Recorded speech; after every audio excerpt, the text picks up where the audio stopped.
Posni Snickers bez šećera i brašna. Potrebno je da izblendirate 15 svežih hurmi i 2 šolje kikirikija. Onda prebacite na dno tacne ili pleha i napravite koricu. Za karamel su vam potrebne urme, vanilin ekstrakt, biljno mlijeko i so.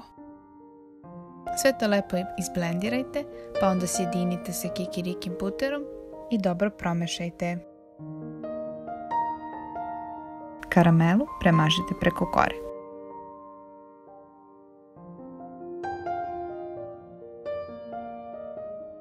Preko karamele sipajte kikiriki i blago utisnite. Ostavite da se ohladi preko noći.